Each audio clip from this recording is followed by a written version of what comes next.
그러면 제가 세 가지로 좀 나눠서 설명을 드릴 건데 1번은 임신 중인 여성, 그리고 임신을 계획하고 있는 여성, 이렇게 좀 설명드릴 거고, 두 번째는 가임기 여성, 현재는 당장 임신 계획이 없는 가임기 여성, 세 번째는 임신 계획이 전혀 없는 여성, 그 중에 가임기 여성도 있을 수 있겠지만, 그리고 폐경 이후 여성도 있을 수 있겠죠. 그렇게 해서 세 가지로 좀 분류를 해서 차근차근 설명을 드려보겠습니다.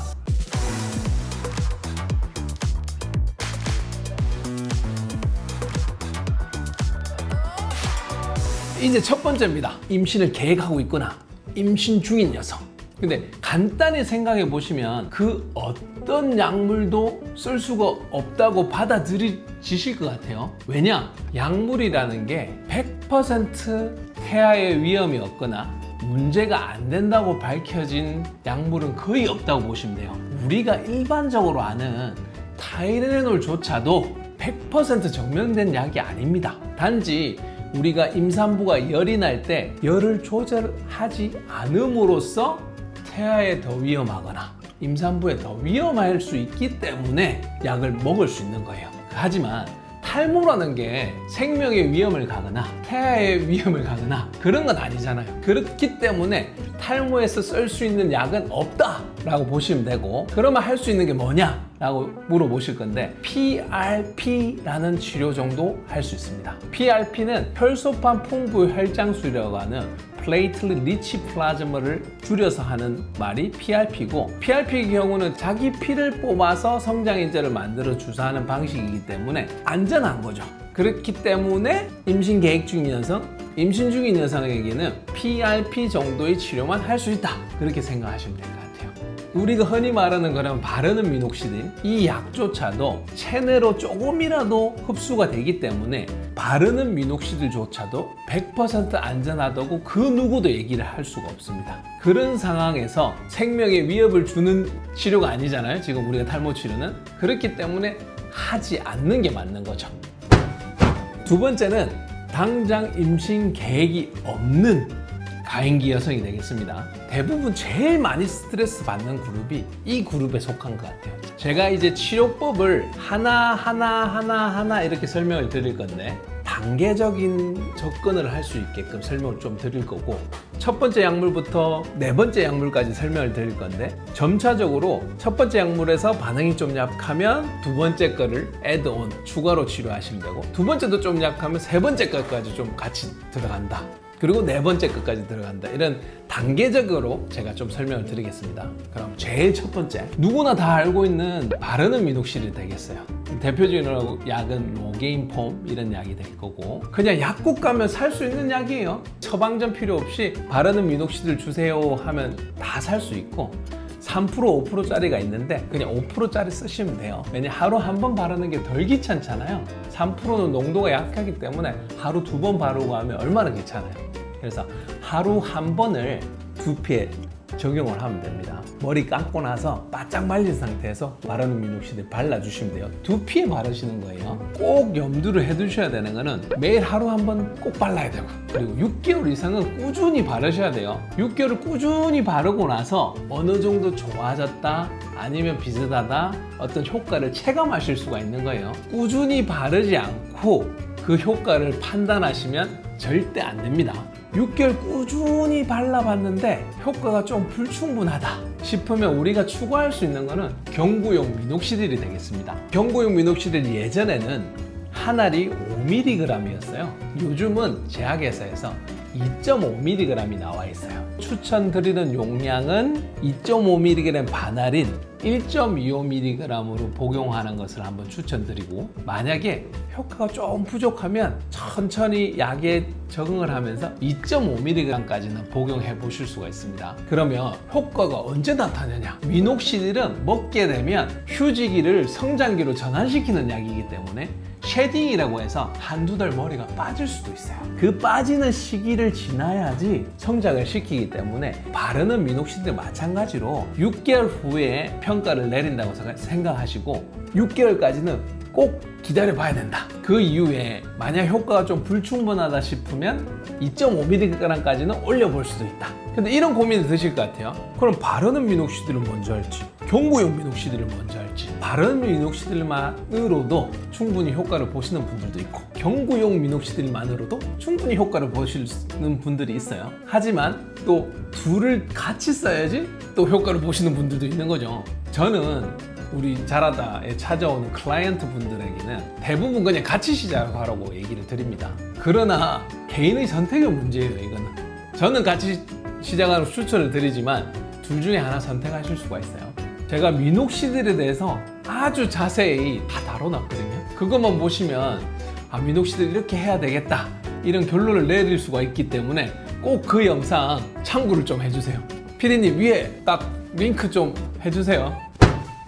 바르는 미녹시딜과 경구용 미녹시딜 6개월 이상 꾸준히 했음에도 불구하고 효과가 없는 분이 분명히 있어요. 그럼 그런 분들에게는 어떻게 치료를 해야 되냐? 제가 추천드리는 거는 PRP, 마이크로 니들링, 저출 레이저, LLLT가 되겠는데 개별적으로 다 접근을 해도 좋습니다. 하지만 다 같이 하면 더 효과가 좋기 때문에 저 같은 경우는 병원에서 PRP와 마이크로 니들링, 저출 레이저 한꺼번에 해드려요. 그러면 첫 번째 PRP에 대해서 좀 알아볼게요. PRP는 말 그대로 플레이틀릿 리치 플라즈마를 줄인 말이고 혈소판 풍부 혈장수를 뜻한다고 생각하시면 돼요. 이건 줄기세포 아니에요. PRP는 줄기세포는 극소량 함유되어 있다 라고 생각하시면 되고, 이것의 주된 메커니즘은 성장인자예요. 피를 뽑아서 어떤 키트, 특정 키트에 넣고 나서 이 원심 분리기를 돌리게 되면 중간에 혈소판이 쌓이게 돼요. 그것을 주사기로 뽑아서 두피에 시술을 하는 거예요. 혈소판에 있는 알파 그래뉼이라는 게 안에 성장인자들이 많이 포함되어 있는데 혈소판을 응축시킨 게 두피에 들어감으로써, 그리고 그 안에 있는 알파 그래뉼이 터지면서 성장인자들이 분출되는 것이라고 보시면 됩니다. 두 번째, 마이크로 니들링입니다.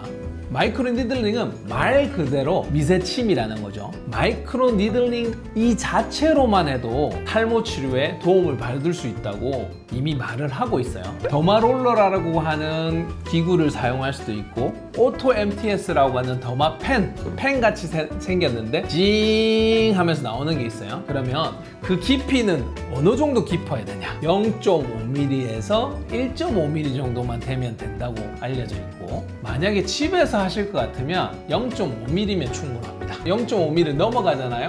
아파서 집에서 할 수가 없어요. 병원 같은 경우는 0.5mm에서 1.5mm 정도까지 하는데 그건 개인에 맞춰서 한다고 생각하시면 될 것 같아요. 만약에 바르는 미녹시딜 효과를 배로 내고 싶다 하시면 마이크로 니들링 혹은 더마롤러를 통한 MTS를 하시고 그 위에다가 바르는 미녹시딜을 도포로 하시면 바르는 미녹시딜 효과를 배로 증폭시킬 수 있습니다. 왜냐하면 더 깊은 층까지 충분히 약이 흡수되고 전달되기 때문입니다. 이것에 대한 내용도 제가 다 이전에 미녹시딜 편에 다 다룬 내용이에요. 그걸 또 가서 참고를 해주시면 왜 제가 이런 말을 하는지 충분히 이해가 되실 것 같아요. 세 번째 치료는 LLLT, Low Level Laser Therapy가 되겠습니다. 약한 빨간빛의 파장을 쏘는 거라고 보실 수 있습니다. 모낭세포의 활성도를 어느 정도 높이는 치료다 이렇게 생각하시면 되고, 이 저출 레이저 역시도 근거가 있는 치료지만 대부분의 연구에서는 거의 매일 적용을 해요. 근데 병원에 온다고 매일 올 수는 없는 거니까 만약에 가능하시면 홈 디바이스로 구매하면 참 좋죠. 제가 그래서 말한 PRP, 저출 레이저, 마이크로 니들링은 미국에서 업투데이트라고 하는 가이드라인에도 이미 포함된 치료입니다. 그만큼 근거가 명확하게 쌓인 치료다. 또 받을 수 있는 거 아닌가요? 받을 수 있어요. 그래서 아까 전에 제가 임신을 계획 중이거나 임신을 한 여성한테는 PRP를 추천드렸지만 PRP, 마이크로 니들링, 저출 레이저는 3개 다 할 수 있습니다. 그래서 지금 현재도 그렇게 치료를 하고 있어요. 임신 계획에 있고 임신한 여성들 우리 병원에 방문하시면 PRP, 마이크로 니들링, 저출 레이저 이렇게 치료하면서 보고 있고, 보통 한 3주 간격에 한 번 정도 이렇게 치료하고 계십니다. 제가 앞에서 언급한 치료를 다 하고 있어요. 다 하고 있는데도 탈모가 진행이 되는 상황이다 라고 한다면 이제 차세대 치료 옵션을 사용할 수가 있어요. 차세대, 새롭게 떠오르는 치료법이죠. 대표적으로 두피 엑소점이 되겠고, 두피 보톡스가 되겠고, 그리고 키토산, 이게 차세대 치료 옵션이 되겠습니다. 엑소점 먼저 설명드릴게요. 엑소점은 세포간에 정보를 전달하는 메신저 역할을 하는 물질입니다. 줄기세포 유래 엑소점을 사용하면 그 안에 성장인자, 사이토카인, 메신저 RNA 등등등등이 포함되어 있어요. 그 엑소점을 주사로 함으로써 주변에 있는 세포 기능을 조절한다고 생각하시면 돼요. 모낭세포 기능을 조절하는 거죠. 두피 보톡스의 경우에는 근육을 이완시켜서 혈류량 개선시키고, 그리고 근육을 긴장을 조절하고, 그리고 염증 신호를 좀 조절을 해요. 그렇게 함으로써 모낭세포의 직접적인 영향보다는 모낭세포 주변의 환경을 개선시켜서 탈모 치료에 사용한다 라고 생각하시면 됩니다. 키토산은 보통 상처를 치료하는 데 사용하는 약물이에요. 하지만 두피에 적용함으로써 그 상처를 치유하는 그런 능력을 모낭 주변에서 적용을 시키는 거죠. 힐링 프로세스가 활발히 일어나면서 모낭 주변 환경을 좀 개선한다 이렇게 보시면 돼요. 앞에서 말한 세 가지 치료를 해봤어요. 했음에도 불구하고 탈모가 계속 진행을 되고 있어요. 너무 스트레스풀한 상황이 됐어요. 그렇게 했을 때 마지막 치료 옵션으로는 흔히 남성형 탈모에서 사용하는 피나스테라이드, 듀타스테라이드, 그리고 스피로락톤 이런 약들을 사용해 볼 수도 있어요. 하지만 이 약들의 부작용이 생길 확률이 있기 때문에 부작용에 대한 숙지를 하시고 접근을 해야 됩니다. 왜냐하면 이 약들이 결국 호르몬의 변화를 줄 수 있는 약이기 때문에 대표적인 부작용은 생리양이 변한다든지 아니면 생리 주기가 변한다든지 유방압통이 좀 생긴다든지 성욕이 감소한다든지 그런 부작용이 생길 수 있다는 걸 꼭 숙지하고 이 약을 쓰셔야 되고, 두 번째 중요한 거는 100% 피임을 한다는 가정하에 쓰셔야 됩니다. 100% 피임이에요. 만약에 이 약을 먹고 있는 와중에 임신이 되어서 문제가 된다면 남성 태아의 생식기 기형이 발생을 할 수 있어요. 그렇기 때문에 100% 피임을 한다는 가정하에 접근을 하셔야 돼요. 그렇기 때문에 의사와 충분히 상담을 하고 부작용에 대해서 잘 모니터링하고 그렇게 해서 이 약은 마지막에 치료 옵션으로 사용해 볼 수 있다. 부작용이 생겼을 때 그거를 중단해야 되나요, 약을? 그것 때문에 가다출혈이 생기고 그렇지 않는 이상은 약은 그냥 드시면 되고 피임약을 같이 드시기도 해요. 경구용 피임약을 먹으면서 그 약을 먹어줌으로써 어느 정도 생리 주기를 일정하게 가져가기도 하거든요. 그래서 생리적인 문제가 생긴다고 해서 중단할 필요는 없어요. 그렇지만 그 약을 먹음으로 해서 가끔 생리할 때가 아닌데 피가 좀 난다든지 그런 일이 생기는 거죠. 그러면서 약간 일상에서는 약간 불편함이 좀 추가적으로 생길 수 있다. 하지만 이 약이 효과가 있으면서 탈모를 극복할 수 있다면 또 그 정도는 또 감내하는 분들이 아주 드물게 있죠. 이제 마지막 세 번째, 비가임 여성. 비가임 여성이라고 하지만 폐경기 여성과 폐경 전 여성으로 또 구별을 할 수 있겠죠. 비가임 여성인데 폐경 전 여성이면 솔직히 임신할 가능성이 완전히 배제가 된 게 아니잖아요. 그런 분들은 세 번째 치료가 아니고 아까 제가 앞에 말한 가이드라인대로 하시는 걸 제가 추천을 드리고, 비가임 여성 중에 폐경기 여성은 세 번째 치료 그 가이드대로 하시면 돼요. 그 가이드가 크게 다르지는 않기 때문에 일일이 다 설명은 안 드릴 거고, 다만 차이점이 있다면 폐경기 여성은 이제 임신을 계획하거나 임신이 될 리가 없으니까 이제 앞에 제가 말한 피나스테라이드, 듀타스테라이드, 스피로락톤을 조금 빨리 적용을 해볼 수 있다 라고 생각하시면 되고, 폐경기 여성이라고 할지라도 피나스테라이드, 듀타스테라이드, 스피로락톤을 먹음으로써 일반적인 부작용은 또 생길 수가 있습니다. 그렇기 때문에 이 약을 시작할 때는 의사와 충분히 상담을 하고 충분히 또 부작용에 대해서 숙지를 하고 시작하는 것이 중요합니다. 미녹시딜 자체는 하프라이프가 되게 짧은 약이에요. 그렇기 때문에 바르는 것든 경구용 미녹시딜이든 제가 봤을 때는 뭐 2주 정도면 충분하다라고 생각이 들고, 남성형 탈모에서는 피나스테라이드 아보다트를 많이 먹긴 하는데 그 남자분이 약을 끊을 이유는 없어요. 왜냐하면 남자분이 피나스테릴, 듀타스테를 먹는다고 해서 정액에 함유되는 양은 너무 극소량이에요. 그리고 그 정액을 통해서 흡수되는 그 양은 더 극소량이기 때문에 그것 때문에 문제가 생길 리는 없다고 보시면 돼요. 이미 그에 관한 연구는 이미 다 끝났어요. 다만 인간에 대해서 할 수 있는 연구가 아니기 때문에 대부분 원숭이로 통해서 연구가 되었지만 안전하다고 보시면 됩니다.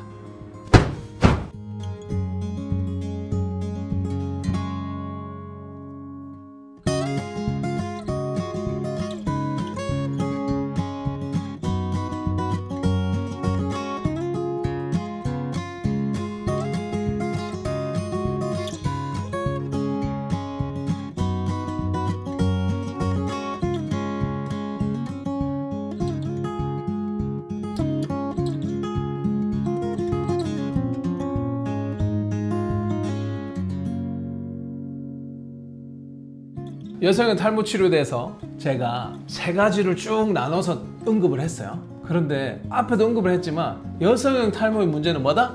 남성형 탈모와는 다르게 조기 발견이 잘 안 돼요.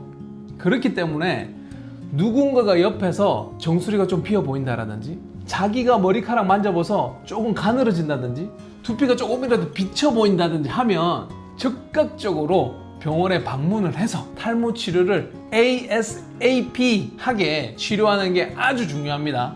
탈모는 시작이 되잖아요. 모발이 가늘어지면 얘들이 성장 주기가 점점 짧아지기 때문에 가속화되게 돼 있어요. 그렇기 때문에 조금 탈모 치료를 시작했을 때 바로 치료하는 게 최대한 진행을 억제시킬 수 있다, 이렇게 생각하셔야 돼요. 그렇게 한가 더불어서 많은 여성형 탈모 분들이 비타민 D와 철분 결핍이 많습니다. 어떤 치료를 할 때 모발이 꼭 필요한 영양분은 꼭 채우고 치료를 시작하셔야 돼요. 그래서 탈모 샴푸 쓴다, 뭐 영양제 한다, 이렇게 하지 마시고 피 검사해서 부족한 미네랄, 비타민 채워주고 제가 말한 가이드라인대로 한번 치료를 시작하는 것을 적극 추천드리겠습니다. 제가 늘 항상 말하는 말 있죠. 탈모인이라면 앙박사만큼 알아야 된다. 여성형 탈모 클라이언트 분들도 당연히 알아야 돼요. 남녀노소 불문하고 전 국민이